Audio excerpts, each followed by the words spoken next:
दोस्तों, हेलो दोस्तों, नमस्कार। Welcome to my channel computer for UPPCL.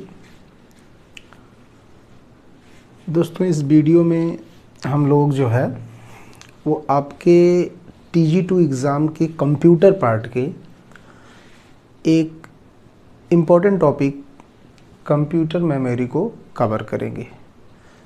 ये जो टॉपिक कंप्यूटर मेमोरी का है, जितने अभी तक यूपीपीसीएल TG2 में मेमोरी से क्वेश्चंस प्रीवियस ईयर में आए हैं और आने वाले इस एग्ज़ाम में आने की संभावना है, इन सब को दृष्टिगत रखते हुए, इन सब को ध्यान में रखते हुए जो मैटर कंपोजिशन मेमोरी पर मैं आपको देने जा रहा हूँ, इतना ही आपके एग्ज़ाम में आने वाले क्वेश्चंस के लिए पर्याप्त है।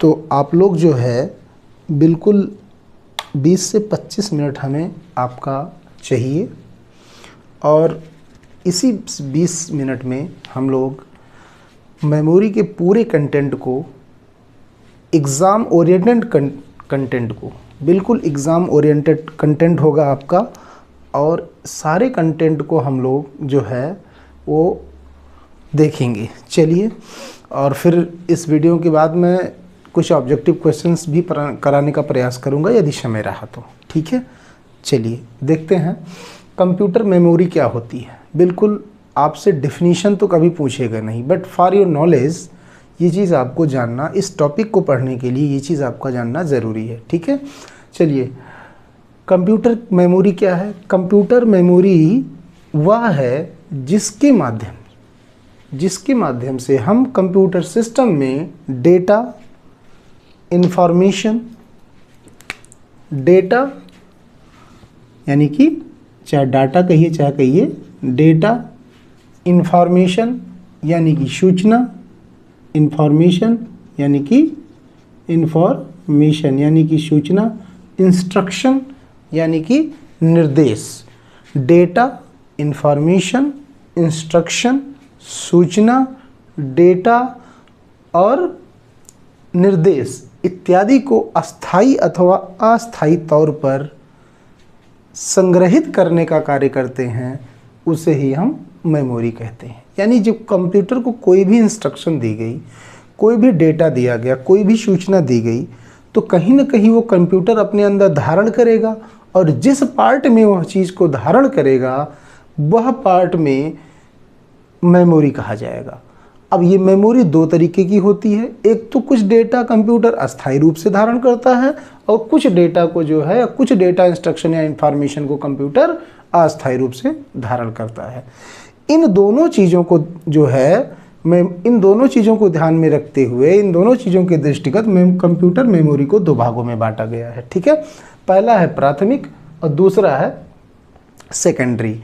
इसे आप कह सकते हैं, प्राइमरी को आप कह सकते हैं मेन मेमोरी अथवा प्राइमरी मेमोरी, इसको कह सकते हैं एक्सिलरी मेमोरी अथवा सेकेंडरी मेमोरी। एक्सिलरी मेमोरी अथवा सेकेंडरी मेमोरी। तो प्राइमरी मेमोरी या जो है मेन मेमोरी, या एक्सिलरी मेमोरी अथवा सेकेंडरी मेमोरी, प्राथमिक मेमोरी अथवा द्वितीयक मेमोरी। ठीक है, तो प्राथमिक मेमोरी जो है इसको 3 भागों में बांटा गया है, 3 पार्ट्स में इसको डिवाइड किया गया। पहला है अस्थाई। देखिए, ये शब्द बड़ा खतरनाक है। एग्ज़ाम में जो प्रश्न बनते हैं वो अस्थाई और अस्थाई ना पूछ करके वोलाटाइल और नॉन वोलाटाइल पूछा जाता है। तो आप अस्थाई अस्थाई हिंदी वर्डिंग को मत रखिएगा, लेकिन उससे ज़्यादा आपका जो है नॉन वोलाटाइल और वोलाटाइल की बात करेगा। ठीक है, तो टेक्निकल, कंप्यूटर की जो टेक्निकल भाषा है, हर सब्जेक्ट की अपनी एक टेक्निकल भाषा होती है, प्रश्न यथावत उसी भाषा में पूछे जाते हैं। ये तो आपके जानकारी के लिए अस्थाई अस्थाई लिख दिया गया है। ठीक है, तो नॉन वोलाटाइल और वोलाटाइल, यानी प्राथमिक मेमोरी की प्राइमरी मेमोरी को, मेन मेमोरी को हम लोगों ने नॉन वोलाटाइल और वोलाटाइल के रूप में पढ़ेंगे। ठीक है, तो इसमें है नॉन वोलाटाइल में है आपकी रैम, ठीक है, और वोलाटाइल में आपका है, यानी कि नॉन वोलाटाइल में आपका है रोम और नॉन वोलाटाइल में है आपका रैम, ठीक है, उल्टा हो गया।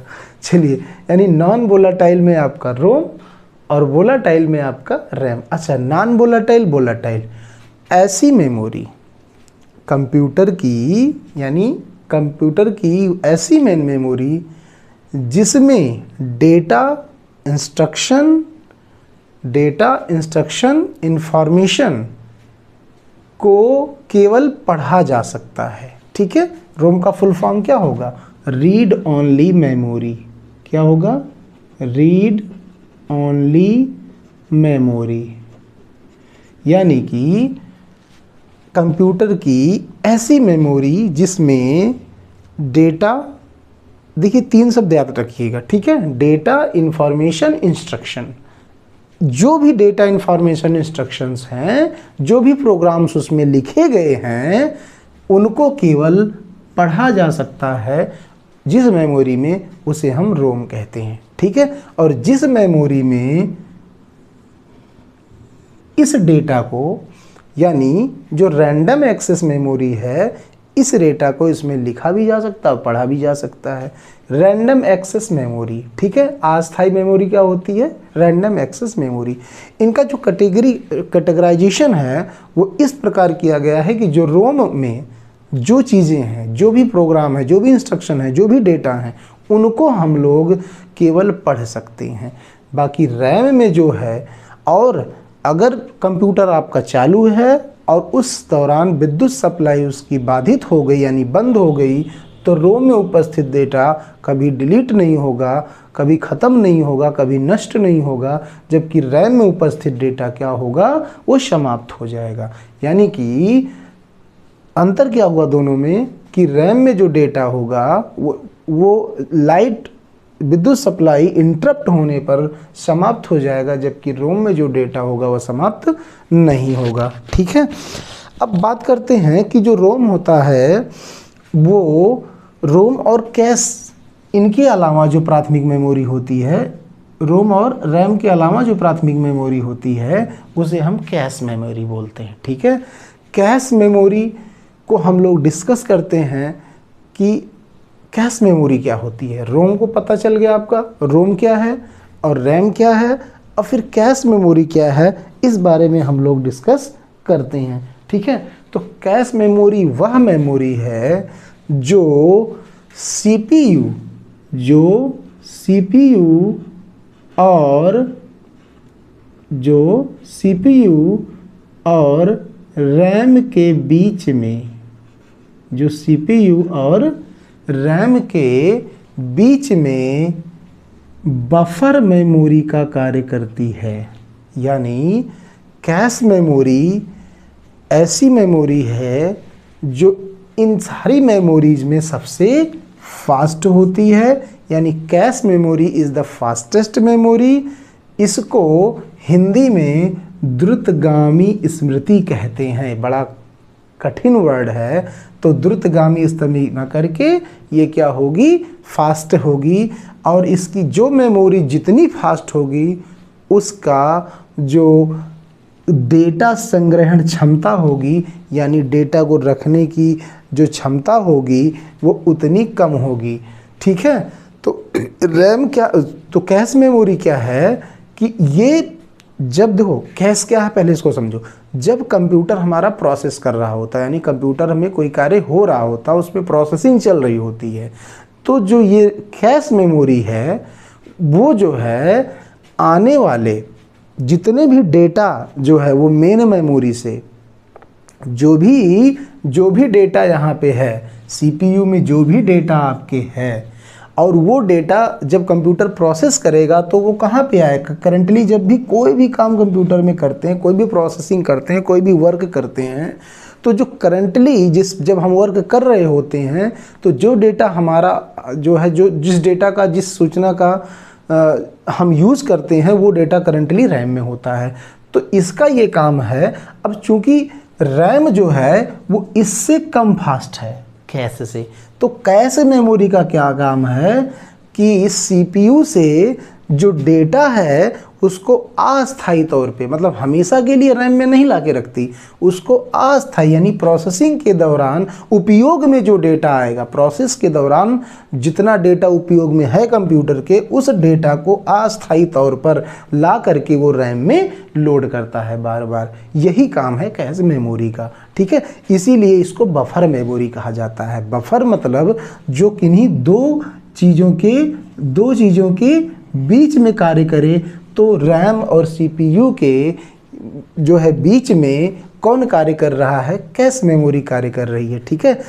और कैश का जो आकार होता है, यानी जो कैश मेमोरी का आकार हो, मैंने कहा ना कि तीव्रतम होती है और इसकी जो संग्रहण क्षमता होती है, डेटा धारण करने की जो क्षमता होती है, वो बहुत कम होती है। तो 256 KB से, यानी 256 KB से 4 MB तक का डेटा, 256 KB से 4 MB तक का जो डेटा है वो कैश मेमोरी में आता है। पिछली बार यूपीपीसीएल एआरओ में क्वेश्चन बना कि फ्लैश मेमोरी का जो संग्रहण क्षमता है वो कितने जीबी में है, 4.7 GB, 2 GB, 3 GB, वहाँ पे ऑप्शन में दिया था। तो जो है उस समय पूछा था फ्लैश मेमोरी का, और हम यहाँ बता रहे हैं कैश मेमोरी का। तो ये जो पॉइंट्स हैं ये बहुत इंपॉर्टेंट है, इस पे स्टार लगा दीजिए, आपसे पूछ सकता है। तो कैश मेमोरी का जो डेटा संग्रहण क्षमता होती है, डेटा धारण करने की क्षमता होती है, वो कम होती है देन रैम देन रोम, यानी रैम, रोम और बाकी जितनी मेमोरी हैं उनके अलावा, ठीक है। तो कैश मेमोरी के बारे में हम लोगों ने क्या क्या समझा कि यह एक प्राथमिक मेमोरी, और प्राथमिक मेमोरी क्यों मैं बोल रहा हूँ? अरे भाई रैम प्राथमिक मेमोरी है। प्राथमिक मेमोरी यानी रैम और सीपीयू के मध्य काम करती है। जब भी कंप्यूटर प्रोसेस कर रहा होता है तो डेटा प्रोसेसिंग, डेटा को पहुंचाने की स्पीड को बढ़ाने के लिए, यानी डेटा जल्दी जल्दी पहुंचे, उसके लिए जो है किसका प्रयोग किया जाता है? कैश मेमोरी का प्रयोग किया जाता है, ठीक है।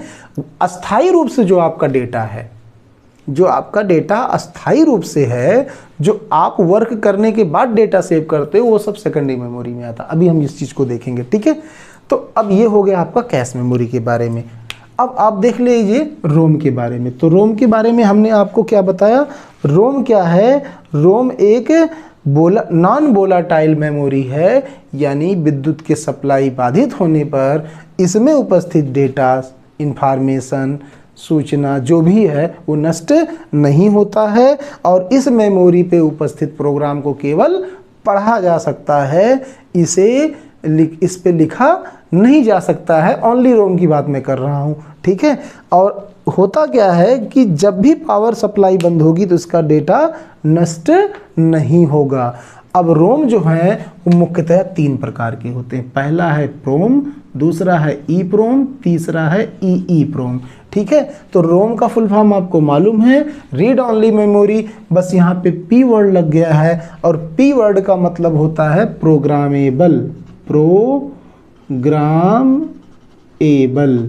यानी कि जिसको जो प्रोग्राम प्रोग्रामेबल है, इसका मतलब उस पर लिखा जा सकता है। तो इसका फुल फॉर्म हो गया प्रोग्रामेबल रीड ओनली मेमोरी, ठीक है। तो प्रोग्रामेबल रीड ओनली मेमोरी जो होता है, इस पे जो है एक क्वेश्चन बनता है कि programmable read only P ROM पे डेटा को, पी रोम पे प्रोग्राम को कितनी बार लिखा जा सकता है? तो पी रोम पे प्रोग्राम को केवल एक बार लिखा जा सकता है, ठीक है। यानी जो प्रोग्राम जो है पी रोम जो होगी आपकी रोम की कैटेगरी में, उस पे केवल एक बार प्रोग्राम लिखा जा सकता है, ठीक है। दूसरा देखते हैं ई प्रोम, ठीक है। तो प्रोम का आपको मालूम है प्रोग्रामेबल रीड ओनली मेमोरी। तो ई प्रोम का, अब इस ई का वर्ड का क्या हुआ? इसका मतलब होता है इरेजेबल, ठीक है, यानी जिसे मिटाया जा सके। इरेज से बना है इरेजेबल। तो erasable, ERASABLE, erasable programmable read only memory, erasable programmable read only memory हुआ। इसका मतलब इस इस प्रकार की, इस कैटेगरी की रोम को हम क्या कर सकते हैं, इरेज भी कर सकते हैं और उसमें प्रोग्राम डाल भी सकते हैं। यानी इसमें डेटा को इरेज यानी मिटाया भी जा सकता है तथा प्रोग्रामेबल का मतलब डेटा को लिखा भी जा सकता है। यानी इसको इरेज भी किया जा सकता है और इसमें प्रोग्राम लिखा भी जा सकता है। तो ये होता है EEPROM। ठीक है, थर्ड है आपका EEPROM। तो EEPROM का फुल फॉर्म मालूम था, erasable programmable read only memory. अब एक ही और जुड़ गया, इसका मतलब होता है इलेक्ट्रिकली, यानी कि विद्युत तरीके से। तो यहाँ पे एक ही जुड़ गया। अब इस ई का फुल फॉर्म हो गया electrically erasable programmable read only memory. देखो इसमें जो है एक विशेषता है इसकी, ये जो होती है बिल्कुल रैम की प्रवृत्ति की होती है, जिसमें लाइट अगर जैसे मान लीजिए अगर EEPROM जो है, EEPROM है आपके मेमोरी में, तो उसकी एक विशेषता ये है कि लाइट जाने के बाद भी इसमें जो डेटा होता है वो ख़त्म नहीं होता है। ठीक है, ये अपनी सूचनाओं को बिल्कुल क्या करती है, बनाए रखती है। ठीक है, इसमें क्या है, इसकी जस्ट अपोजिट प्रवृत्ति की है। ठीक है, रैम की जस्ट यानी कि रोम प्रवृत्ति की ये है। तो देखो यहाँ से जो क्वेश्चन बनेंगे, एक तो सबका फुल फॉर्म क्लियर हो आपका और एक विशेषता इसकी पता हो, इसका उपयोग पता हो। ठीक है, इसमें प्रोग्राम को क्या किया जा सकता है, प्रोग्राम को लिखा जा सकता है किसमें, PROM में। और इसमें लिखा और मिटाया दोनों जा सकता है। और इसमें जो है जो भी प्रोग्रामेबल लिखा और मिटाया जाएगा वो किस तरीके से, इलेक्ट्रिकली। ठीक है, चलिए अब देखते हैं रैम को। रैम जो होता है इसको कहते हैं random access memory. Random access memory, RAM का क्या होगा, ठीक है, रैंडम एक्सेस मेमोरी। नाम से ही स्पष्ट है कि रैंडम एक्सेस करती है, जल्दी से कि कहीं जब जहाँ भी डेटा की ज़रूरत होती है डेटा को लाने ले जाने की, तो ये रैंडमली उस डेटा को ले आ सकती है। इसी को क्या बोलते हैं, रैंडम एक्सेस मेमोरी बोलते हैं। यानी कि जो रैंडम एक्सेस मेमोरी है उसकी विशेषता क्या है, जहाँ पे डेटा और सूचना अस्थायी तौर पे रखा जाता है। ठीक है, जैसे मान लीजिए हम कोई काम MS वर्ड में कर रहे हैं और MS वर्ड में हमने जो है चार लाइनें हमने लिख दिया, एक पैराग्राफ हमने लिख दिया और हमने कंट्रोल एस नहीं किया, यानी सेव नहीं किया। और जब सेव नहीं किया और उस दौरान हमारा कंप्यूटर की जो विद्युत सप्लाई है वो, या किसी भी कारण हमारा कंप्यूटर बंद हो जाए, ठीक है, विद्युत सप्लाई बंद हो जाए, तो जो डेटा हमारा सेव नहीं हम किए हैं वो करेंटली जो हम लिख रहे हैं वो रैम पर है। ठीक है, तो ये जो डेटा होगा ये ख़त्म हो जाएगा। लेकिन यही डेटा जब आप सेव कर लोगे, कंट्रोल यस कर लोगे, तो ये आपका अस्थायी मेमोरी में चला आएगा, यानी कि ये जो है द्वितीयक मेमोरी में चला आएगा और किसी फाइल फोल्डर में ये आपका सेव हो जाएगा। तो रैम में जो होता है सबसे पहली चीज़ ये है कि विद्युत सप्लाई जाने पर जो है वो इसको हम क्या करते हैं, जो है डेटा को खो देते हैं। ठीक है, और रैम की एक विशेषता ये है कि इसमें जो भी सूचना चाहें लिखें, पढ़ें, बदलें, जो इच्छा आपकी करें। लेकिन रोम में ऐसा नहीं होता था। रोम की सूचनाओं को, डेटा को, इंफॉर्मेशन को केवल पढ़ सकते थे, जबकि रैम में हम उसमें उपस्थित डेटा को पढ़ सकते हैं, लिख सकते हैं, मिटा सकते हैं, हर चीज़ इसमें कर सकते हैं। That is RAM. और रैम जो होता है, ये रैम जैसे आप मोबाइल खरीदने जाते हैं तो रैम जो है पूछते हैं ना, इसका भी रैम कितना है, जिसको नहीं भी मालूम है वो रैम पूछ लेता है। तो रैम जो होता है, देखो रैम का जो मेन कार्य ये है कि जब भी आपका सिस्टम किसी भी फंक्शन, कोई भी कार्य करेगा, जब भी आपका सिस्टम जो है प्रोसेस करेगा, तो प्रोसेसिंग के दौरान जो भी डेटा आपके सिस्टम में रहेगा, जितना भी डेटा प्रोसेसिंग के दौरान जितना डेटा है वो सारा जो डेटा होता है वो रैम पर होता है। तो जितनी ज़्यादा आपकी रैम होगी, जितना ज़्यादा आपकी रैम पे डेटा आके जो है प्रोसेस हो सकेगा, आपके कंप्यूटर या मोबाइल की गति उतनी ही फास्ट होगी। यही है रैम। तो रैम जो है वो 2 GB, 4 GB, 8 GB, 16 GB, 32 GB, 64 GB, ये रैम जो है वो सिस्टम के आते हैं। ठीक है, आपके मोबाइल वगैरह में देखिए, जब आप मोबाइल खरीदने जाते हो तो आप वहाँ पे रैम के देखते हो कि हाँ इसमें रैम, तो रैम जो होती है वो प्रायः जो है किसमें, गीगाबाइट में, जो भी रैम की जो मेमोरी होती है किसमें होती है, गीगाबाइट में। तो इसकी इकाई क्या हो गई, जीबी मतलब गीगाबाइट। और कैश मेमोरी का मैंने बताया कि जो यूनिट होता है वो क्या होता है, 200 जो है ये, हाँ केएम मैंने लिख दिया है क्या यहाँ पे, रैम में हमने क्या लिख दिया, केबी होना चाहिए, केबी, हाँ सॉरी यहाँ केएम लिख दिया गया था। ठीक है, 256 केबी से 4 एमबी तक जो डेटा होता है, डेटा संग्रहण की क्षमता होती है, वो कैश मेमोरी की होती है। और इसमें जो है तरह तरह की रैम आती हैं, 2, 4, 6, 8, 10, सॉरी जो 4, 8 जो है 16 और 32, 64, इसमें अलग अलग जो है रैम होती है। ठीक है, अब रैम 2 प्रकार की होती है, एक एस रैम होती है, एक डी रैम होती है। तो एस रैम का मतलब होता है स्टैटिक रैम और डी रैम का मतलब होता है डायनेमिक रैम। स्टैटिक रैम और डायनेमिक रैम। ठीक है, डेटा तब तक रहता है जब तक लाइट रहती है, यानी डेटा आपका तब तक नष्ट नहीं होगा जब तक उसमें विद्युत सप्लाई बाधित नहीं होती है। ठीक है, और बस ये स्टैटिक होता है। इसमें जो यस रैम जो होती है, यस रैम टाइप की जो रैम होती है, इसमें जो डेटा होता है स्टैटिक होता है, और इसमें जो डेटा होता है वो डायनेमिक होता है। स्टैटिक डायनेमिक पता है ना टेक्निकल वाले।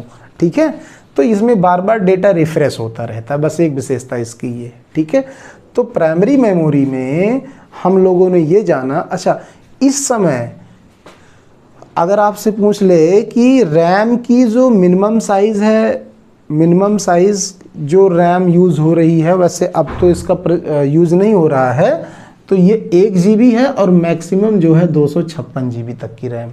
ठीक है, मैक्सिमम कितने जो है कितनी होगी, 256 GB तक की रैम प्रायः जो है वो आजकल के प्रयोग में है। ठीक है, अब हम बात करते हैं प्राइमरी मेमोरी के बाद सेकेंडरी मेमोरी की। देखिए, सबसे ज़्यादा क्वेश्चन जो मेमोरी के आते हैं वो प्राइमरी मेमोरी के जो है पूछ लिए जाते हैं, और सेकेंडरी मेमोरी से जो क्वेश्चन आते हैं वो बिल्कुल ट्रेडिशनल क्वेश्चन होते हैं। ठीक है, तो सेकेंडरी मेमोरी क्या है, सेकेंडरी मेमोरी क्या है, द्वितीयक मेमोरी या एक्सिलरी मेमोरी।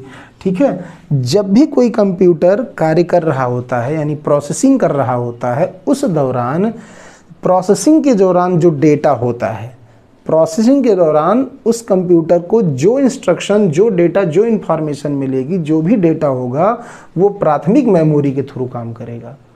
और प्रोसेस के बाद जब आप सेव कर देते हैं डेटा, जो डेटा आपको प्रोसेस के बाद आउटपुट के रूप में प्राप्त होता है, वो जो डेटा होता है वो प्रायः किस में होता है, सेकेंडरी मेमोरी में या एक्सिलरी मेमोरी में होता है। ठीक है, तो ये 2 प्रकार की होती, एक होता है एक सीक्वेंशियल एक्सेस जो है सेकेंडरी मेमोरी, और एक होता है डायरेक्ट एक्सेस। चलिए, दोनों टेक्निकल वर्ड आपको लग रहे होंगे। सीक्वेंशियल एक्सेस का मतलब होता है कि सीक्वेंस बाय सीक्वेंस, जैसे मान लीजिए हमने कुछ नंबर लिख दिए, कुछ संख्याएं लिख दी, कोई संख्या अगर हमने लिख दी, ठीक है, कोई भी संख्या हमने लिख दी, चलिए मान लो हमने लिख दिया 1, 2, 3, 4, 5, 6, 7, जो भी लिख दिया मैंने यहाँ पे। ठीक है, तो अब सीक्वेंशियल एक्सेस और डायरेक्ट एक्सेस समझिएगा। सीक्वेंशियल एक्सेस का मतलब पहले 1 पे आएंगे, फिर 2 पे जाएंगे, फिर 3 पे, फिर 4 पे, फिर 5 पे, फिर 6 पे, फिर 7 पे। ये है सीक्वेंशियल एक्सेस। ठीक है, अब मान लीजिए कोई आपकी जो है, कोई आपके पास मेमोरी है, ठीक है, और उस मेमोरी में जो है वो 8, 9, 10 गाने मान लीजिए हैं, इसमें 10 सॉन्ग हैं आपके पास, कोई भी मेमोरी डिवाइस है, उसमें 10 गाने हैं।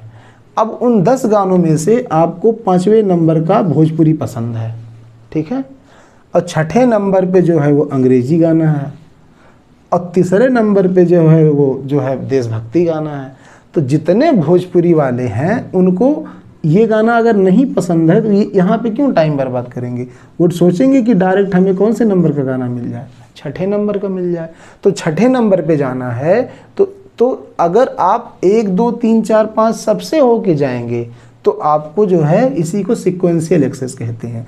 अगर डायरेक्ट छठवां नंबर गाना प्ले हो गया तो ये क्या हो गया, डायरेक्ट एक्सेस हो गया। तो मेमोरी जो होती है सेकेंडरी मेमोरी वो 2 तरीके की, ठीक है। तो सिक्वेंशियल एक्सेस का सबसे बेस्ट और अच्छा एग्जाम्पल है मैग्नेटिक टेप। मैग्नेटिक टेप क्या होता है, पहले पुराने समय में जब VCR चलता था, ठीक है, हम लोगों के जो है समय की बात है, जब VCR चलता था तो VCR की कैसेट आती थी, तो उसमें जो है मैग्नेटिक लेप होता था जो है चुंबकीय चाई का। तो ये जो होता है मैग्नेटिक टेप का सबसे बड़ा, वो सबसे बेहतर एग्जाम्पल है। तो वहाँ पे जो होता था कि जब भी आपको मान लीजिए मूवी का कुछ शुरू का हिस्सा नहीं समझ में आया, नहीं पसंद आ रहा है, ठीक है, शुरू में जो है वो डायलॉग जो है वो नहीं समझ में आ रहा है, और यहाँ बीच में जो लव स्टोरी है वो ज़्यादा समझ में आ रही है, और इसके बाद लास्ट में जो मार धार है एकदम वो एकदम और ज़्यादा समझ में आ रही है। तो अब आप जो है उस समय क्या होता था कि जब मार धाड़ होती थी तो हम लोग जो है ज़्यादा उसमें इंटरेस्ट रखता था, ठीक है। और फिर थोड़ा जब उम्र बढ़ी तो जो है यहाँ प्यार वाली सीन जो है देखने का मन कर रहा था, ये पहले वाली सीन देखने का मन नहीं कर रहा था। तो अब VCR में क्या होता था, जो उसकी कैसे मैग्नेटिक टेप होता था वो क्या करता था कि सिक्वेंशियल एक्सेस करता था। जब भगाएं तो वो बिल्कुल जो है सारे डेटा से, यानी कि यहाँ भी जो डेटा है, जितने भी डेटा हैं सारे डेटा से हो करके जो है वो जो है प्ले एंड पास होता था। तो ये सिक्वेंशियल एक्सेस है, ठीक है। डायरेक्ट एक्सेस है, जो भी जिस डेटा पे आपको जिस संख्या पे जाना हो, जो भी डेटा बीच में पड़े उसको नहीं एक्सेस करना है, आपको डायरेक्ट एक्सेस करना है, डायरेक्ट उस डेटा तक आप पहुंच जाएंगे, दैट इज डायरेक्ट एक्सेस, ठीक है। तो डायरेक्ट एक्सेस से आपका क्वेश्चन जो है जो बनेगा, इसकी 3 कैटेगरी है, ठीक है। पहला है मैग्नेटिक डिस्क, दूसरा है ऑप्टिकल डिस्क, तीसरा है इलेक्ट्रॉनिक डिवाइसेस। यानी डायरेक्ट एक्सेस में 3 कैटेगरी है मेमोरी की। मैग्नेटिक डिस्क जिसको आप कहते हैं हार्ड डिस्क और फ्लॉपी डिस्क। क्वेश्चन बना था, ध्यान दीजिएगा, ये एक क्वेश्चन है, यहाँ से एक क्वेश्चन बना था कि जो मैग्नेटिक डिस्क, निम्न में से कौन सा मैग्नेटिक डिस्क का प्रकार है। तो ऑप्शन में हार्ड डिस्क रहेगी या फ्लॉपी डिस्क रहेगी, ठीक है। निम्न में से कौन सा ऑप्टिकल डिस्क का प्रकार है। This is very important fact. देखिए यहाँ पे हर चीज़ें एकदम डायरेक्ट एग्जाम में यहाँ से आपके क्वेश्चन बनते हैं। आप क्वेश्चन पेपर उठा के देखिएगा कि जो है पूछता है निम्न में से कौन सा मैग्नेटिक डिस्क का उदाहरण है।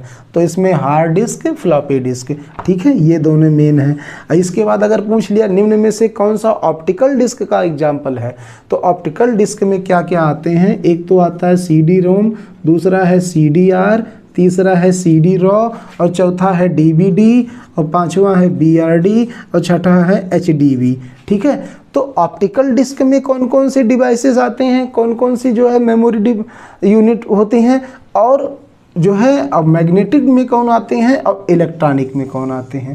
तो ये तीनों कैटेगरी यहीं से आपके जो सेकेंडरी मेमोरी से क्वेश्चन बनेगा वो यहीं से आपका बन के जाएगा, ठीक है। तो मैग्नेटिक डिस्क जो है वो 2 तरह की होती है, एक हार्ड डिस्क होती है, दूसरी फ्लॉपी डिस्क होती है। इसकी साइज वगैरह की बात देखिए, इस समय जो करंटली वर्तमान में जो हार्ड डिस्क की साइज हो रही है वो न्यूनतम 250 GB यानी 250 गीगाबाइट और अधिकतम जो हो रही है वो 20 टेराबाइट 20 TB। ये क्वेश्चन आया हुआ है, बिल्कुल ये समझ लीजिए कंप्यूटर के करंट का क्वेश्चन है, क्योंकि डिवाइसेस से जो करंट जो लेटेस्ट मॉडल है वहाँ से पूछा गया कि जो है न्यूनतम जो है वो हार्ड डिस्क कितनी आ रही इस समय, जो है 250 GB की, और जो है हम पहले 2012 में कंप्यूटर लिए थे तो 500 GB की हार्ड डिस्क थी।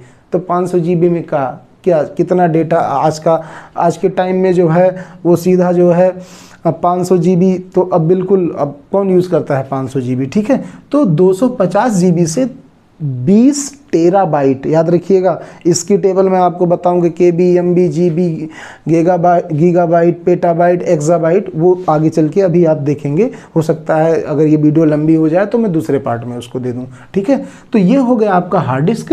तो हार्ड डिस्क की साइज़ जो है इस समय न्यूनतम और अधिकतम ये देख लीजिएगा। और ऑप्टिकल डिस्क आइए जरा इंपॉर्टेंट है। चलिए ऑप्टिकल डिस्क में है पहला CD-ROM। CD-ROM क्या होता है, CD का फुल फॉर्म क्या है, कॉम्पैक्ट डिस्क। सीडी का फुल फॉर्म क्या है? Compact disc.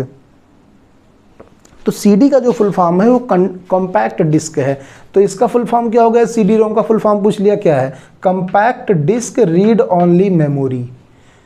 भाई रोम का तो आपको यहीं से पता है, तो बस सीडी का आपको लिखना है कॉम्पैक्ट डिस्क, सीडीआर, यानी कि compact disc recordable. R for recordable, यानी जिसको रिकॉर्ड किया जा सके, जिस पे कोई डेटा रिकॉर्ड किया जा सके। और CD raw, compact disc rewritable, जिसको पुनः रीराइट, पुनः लिखा जा सके, दैट इज सीडी और डब्ल्यू।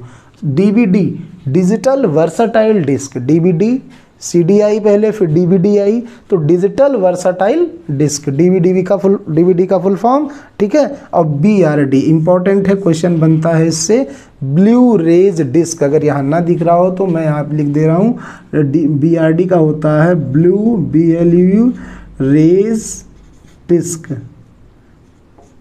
ठीक है, ब्लू रेज डिस्क। और लास्ट है आपका HDB या HD समझे ना, HD क्वालिटी में चाहिए आपको जो भी देखना है, ठीक है। तो HD मतलब होता है हाई डेफिनीशन और HDB मतलब हाई डेफिनीशन वीडियोस, ठीक है। तो ऑप्टिकल डिस्क का उदाहरण अगर आपसे क्वेश्चन में पूछेगा, अगर एग्जाम में पूछा निम्न में से कौन सा ऑप्टिकल डिस्क का उदाहरण है, तो इनमें से कोई ऑप्शन में आपको आंसर मिल जाएगा, ठीक है। अब बचा आपका ये इलेक्ट्रॉनिक डिवाइसेस। इलेक्ट्रॉनिक डिवाइसेस में क्या? पेन ड्राइव और चिप। तो पहले चिप बहुत चलता था, जब से पेन ड्राइव आ गई तब से चिप का काम कम हो गया। तो पेन ड्राइव और चिप। और एक चीज़ ध्यान दीजिएगा, मोस्ट इम्पॉर्टेंट क्वेश्चन जो बना था आरओ में, ठीक है, TG2 वालों देख लीजिएगा, ठीक है। आरओ में क्वेश्चन बना था आपके कि निम्न में से कौन सा EEPROM का एग्जाम्पल है? EEPROM, PROM।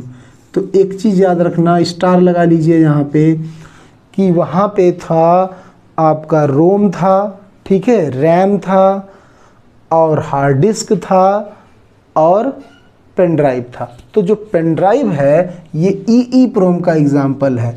अच्छा, पेन ड्राइव में क्या डेटा को एक ही बार लिखा जा सकता है? एक पेन ड्राइव खरीदते हैं तो क्या वो एक ही बार यूज होती है? उसको फॉर्मेट करके दोबारा भी तो यूज़ करते हैं ना। पेन ड्राइव मान लीजिए आपका डेटा फुल हो गया या करप्ट हो गई, तो उसको फॉर्मेट करके क्या करते हैं? दोबारा भी तो उसमें डेटा इनपुट करते हैं। तो बार बार वो क्या हो रही है? Erasable, programmable. और कैसे? बस डेटा फॉर्मेट करते हैं तो किसकी सहायता से? इलेक्ट्रिकली करते हैं ना, उसको इलेक्ट्रिक विधि से करते हैं ना। तो ये क्या है आपका जो पेन ड्राइव है वो जो है EEPROM का एग्जाम्पल है। अब यहाँ पे कंफ्यूज मत होइएगा कि किस कैटेगरी का ये जो है, यानी कि जो आपका पेन ड्राइव है ये तो आपका इलेक्ट्रॉनिक डिवाइस तो है ही और डायरेक्ट एक्सेस वाली है। द्वितीय मेमोरी किस दृष्टि से कहा जाएगा? भाई डेटा को हम परमानेंटली यहाँ सेव कर लेते हैं ना, तो इसलिए सेकेंडरी मेमोरी हो गया या एक्सिलरी मेमोरी हो गया। लेकिन इसको जो है हम इरेज भी करके और फिर से भी इसमें प्रोग्राम डाल सकते हैं, फिर भी डेटा डाल सकते हैं, इसलिए ये दोनों ही कैटेगरी में कॉमन है, ठीक है। बट ये क्वेश्चन, ये दोनों ऑप्शन एक साथ आपको दे दिए जाएंगे, तो किस दृष्टिकोण से क्वेश्चन पूछा गया है इस चीज़ का आपको ध्यान रखना है। चलिए, मुझे लग रहा है कि वीडियो ज़्यादा लंबी हो जाएगी, तो आपका ये जो कंप्यूटर का आपका जो है वो थ्योरी वाला सेशन था वो हमने कंप्लीट किया और उम्मीद है कि मेमोरी से 90 से 95 क्वेश्चन इस पोर्शन से बनेंगे। जो मैंने 10% छोड़ दिया है उसके लिए 10 से 15 मिनट की एक और वीडियो आएगी इसकी, उसका पार्ट 2 आएगा। तो ये आपका पार्ट 1 है, उसमें मैं आपको मेमोरी यूनिट्स के बारे में, यूनिट्स को डिस्कस करूँगा जिससे एक क्वेश्चन 2 क्वेश्चन ज़रूर देखने को मिल जाता है। तो okay, thank you, best of luck. आप लोग अपना ध्यान रखिएगा और मिलते हैं नेक्स्ट वीडियो में।